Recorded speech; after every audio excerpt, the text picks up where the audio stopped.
যে আমরা আছি এখন লেম্বুর চর, না লেম্বুর বাগান। ওটা হচ্ছে ওই যে পেছনে একটা লেম্বুর বাগান, ওইটা ক্রস করে চলে আসছি। তো এখন হচ্ছে এই যে এটা হচ্ছে দোলনা পয়েন্ট। এই যে এদিকে হচ্ছে সব দিকে দোলনা দোলনা। এই যে সামনে হচ্ছে একটা বিশাল ঝাউবন আছে ওইদিকে।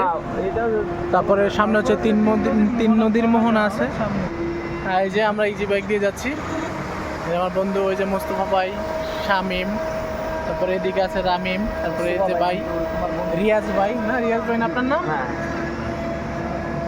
তো আপনারা যারা কুয়াকাটা আসবেন তারা শুধু বিচ ঘুরেই চলে যাবেন না, তারা অবশ্যই এদিকে আসবেন।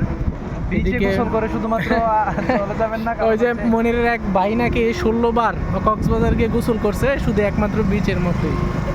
ও তো আসলে আজকে বলছিল যে শুধুমাত্র বিচে গোসল করার জন্যই নাকি মানুষ ঘুরতে আসে। তো ও তো আসলে কক্সবাজার যে কি ভিউ ওইটা পাবে না। তো এখানেও যারা আপনারা কুয়াকাটা আসবেন তারাও শুধু কুয়াকাটা গোসল করে চলে যাবেন না বিচের মধ্যে।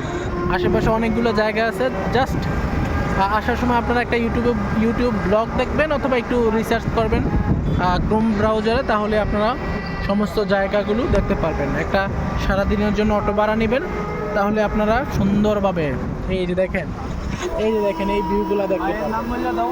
এই যে এখানে আছে রিয়াজ ভাই আছে, রিয়াজ ভাই আছে, আপনারা চাইলে এই যে দেখেন জাউ বাগান, এই যে সামনে তিন নদীর মোহনা, এই যে দেখেন সমুদ্র, এক পাশে সমুদ্র সুন্দরবন, এক পাশে ঝাউবন। Interesting, realistic. আপনারা আসবেন, টাটা, এনজয় গাইস।